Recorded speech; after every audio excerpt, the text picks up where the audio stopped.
Hello!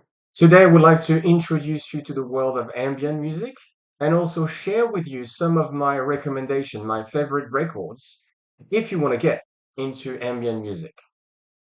In the early 70s, Brian Eno, the founding figure of ambient music, has a car accident, and one of his friends comes to visit him with a record for him to play on his turntable at the hospital. Brian Eno is in bed, and when his friend leaves, he's listening to the record. The record being played is too low for him to actually distinguish what's being played, but it's also too high for him to not pay attention to it. Few years after, Brian Eno is at an airport. It's Sunday morning, the lights are bright, the sun is shining, the space of the airport is actually welcoming. The architecture is actually majestic, and as the plane's taking off to space, Brian Eno is in awe. But then his experience is ruined when radio starts being played in the background. People spend millions of dollars designing and thinking about this whole architecture, and everything is ruined when someone decides to play the music on the radio. And that's how ambient music, in particular, ambient for public spaces, is actually started to arise in the mind of Brian Eno. What if music was not intrusive? What if it was not interrupting our day-to-day experience? What if it was not interfering with human interactions? And what if music was moved from the foreground of our life, where, where music gets all of the attention, more to the background of it? Now, these are the fundamental inquiries of ambient music.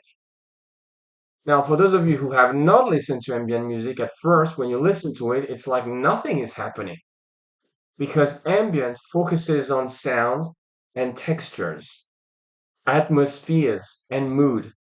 It has this meditative and calm, relaxing quality, but it also has this depth, like an existential reminder that life is empty and meaningless, that you are a minuscule part of an immense, ever expanding universe.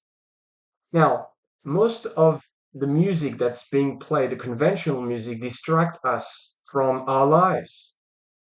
But ambient music, as Brian Eno says, must be as ignorable as it's interesting. And that's why music for airports, which is Brian Eno's most famous ambient album, is not to be mistaken for elevator music. Okay, so now here are my recommendations for you to get into the world of ambient music. I'll start with, of course, Brian Eno. So let's start with Eno, and I'm going to show you here. So this is a whole black album here, Discreet music. So that's 1974. So this one, um, this second part of the album is interpretation of Pachel Bell. So it's more classical. So skip that part to get into the world of ambient. But the record number one, Discreet music, is actually um, quite peaceful and relaxing kind of music, and the first really true ambient music from Brian Eno. Then we have Evening Star, which is a collaboration here between Robert Fripp in guitar, who is the King Crimson guitarist, with Brian Eno. So you have a lot of ambient experimentation here with guitar and synthesizer. This one is very soothing, repetitive, and especially the track Wind on Wind that I recommend. Okay, next would be Ambient One, the most famous ambient record from Brian Eno, music for airport, 1978. So this one defines ambient music. You have like piano minimalistic drops of sounds, And the history of that album, if you really get into it, it's fascinating. So I highly recommend that one as well. Next one would be another collaboration from Brian Eno. So there's a lot of Brian Eno's work, obviously, and I just picked up only very few here. My favorite. So this one is another collaboration with Harold Budd called The Pearl. Okay, well, that one is actually another meditative collaboration, very dreamy like, that is to say, and beautiful as well. Another one from Brian Eno. Okay, Lux. This one is called Lux. Very repetitive and mysterious sounds. Um, yeah, it's one of my favorite as well from Brian Eno. Okay, so now I want to move on from Brian Eno to something else. Let me just have a look at what we got here. Okay, next band is not technically an ambient music, but it has a lot of ambient elements. So that is Popol Vuh, famous German crowd rock, psychedelic rock band. And here we have some elements that I picked from the discography. There, I mean, look, if you want to get into Popol Vuh, there's nothing to disregard. It's really outstanding. But this soundtrack here from the movie Nosferatu is pure ambient with some new age mix. So that's in the 70s as well. Um, this other album there from Popol Vuh, Die Nacht der Seele, tantric songs. So it's kind of ritualistic and has some strong element of psychedelic folk mixed with ambient. Another one that I really love. This one is very, very cultish. Popol Vuh. When I say cultish, it's not so much that it's famous, but it's more it has this new age cult chant ambient element. Um, Great album as well. Okay, so now I want to move on to another artist from Japan. Hiroshi Yoshimura here. Here, what do we have? This album called Surround. So it's very 80s sound. I have another album as well, which is called Green. So that's what I would recommend for someone who wants to get into simple, calm mood. It's very vintage sound, Japanese style, um, low key, meditative. It really brings you into a different world. It's very simple, not pretentious, and it really evokes peace and happiness. Okay, what do I have next? Next we have Apex Twins. I don't even know how to say Apex or Aphex. I don't know. Apex Twin. Um, Incredible structure here. It's the only album from the band that I like because it's the only real ambient album that I like from this band, and it's a really good one. It's close to dark ambient, so it has some mysterious, ritualistic, and somber um, tones, but at the same time, it's also very soothing.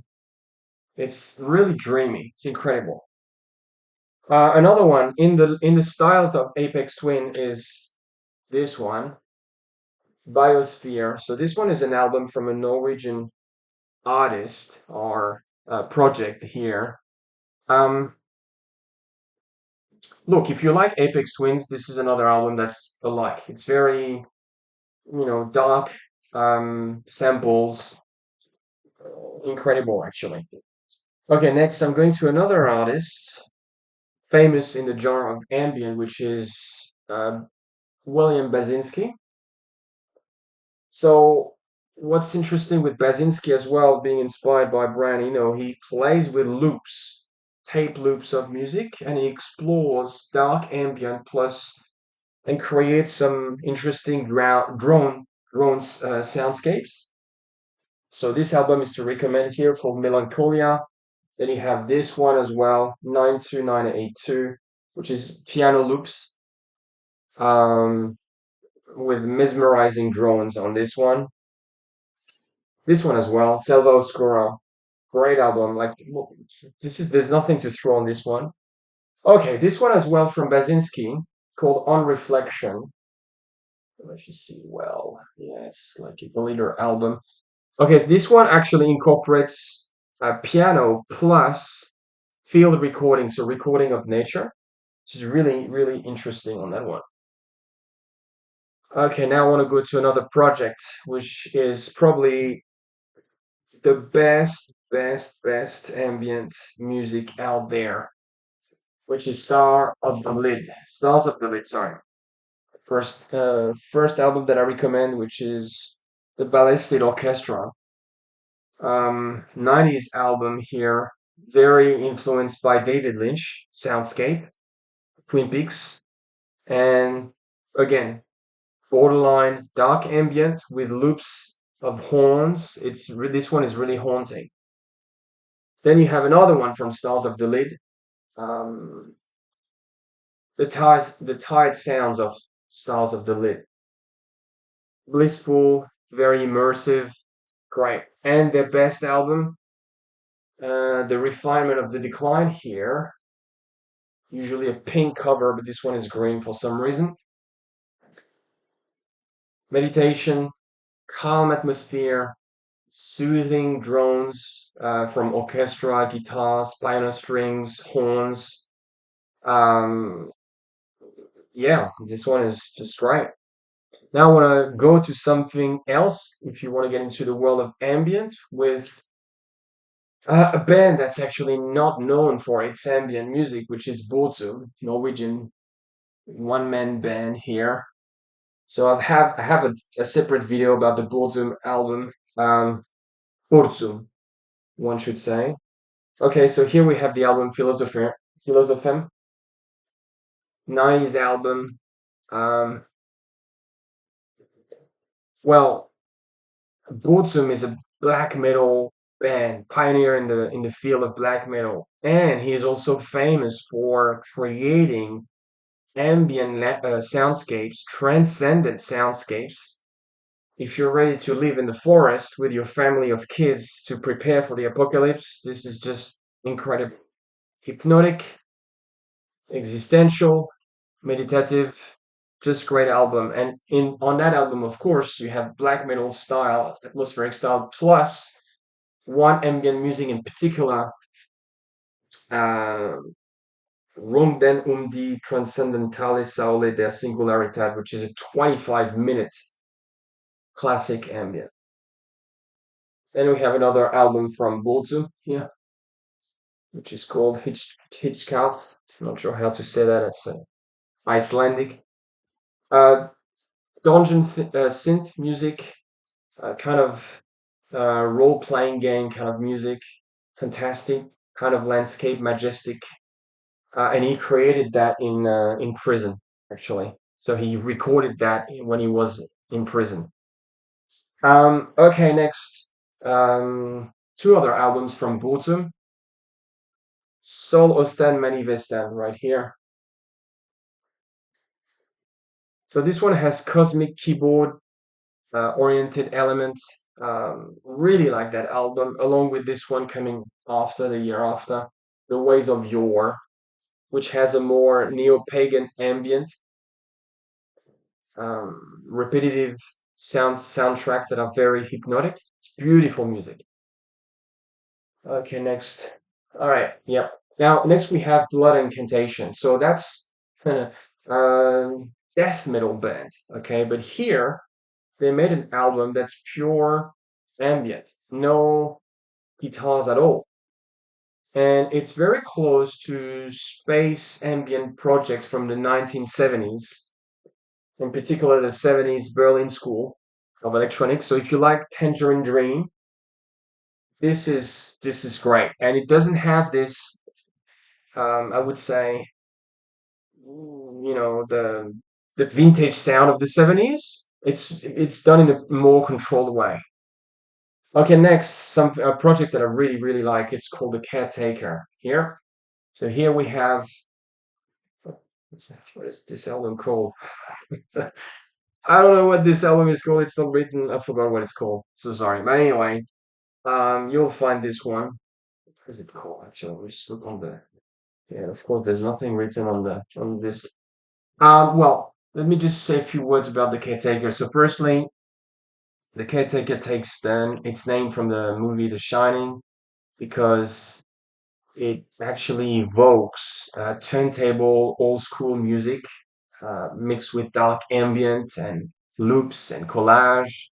So you have this ballroom 1920s, 1930s sound, which gives you a strange experience of deja vu, um, calmness, but at the same time surreal atmosphere. And you can see from the covers as well, they have like this Magritte style, surrealistic style of imagery.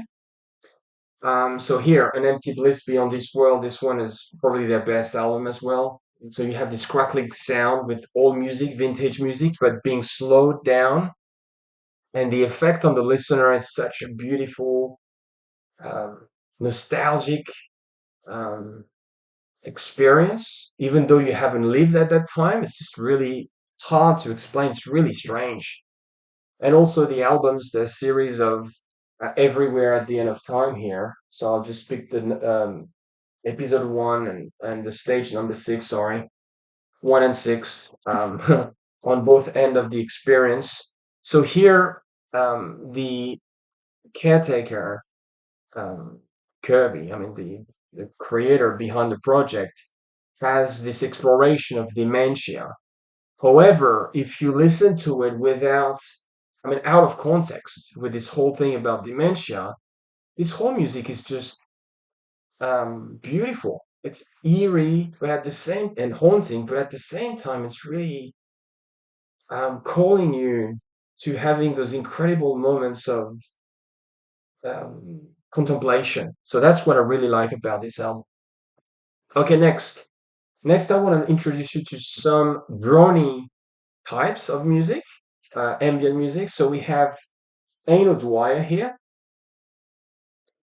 which this album is called Music for Church Cleaners, Volume 1 and 2, which is actually music for church cleaners. So she's playing when people are cleaning the church in England.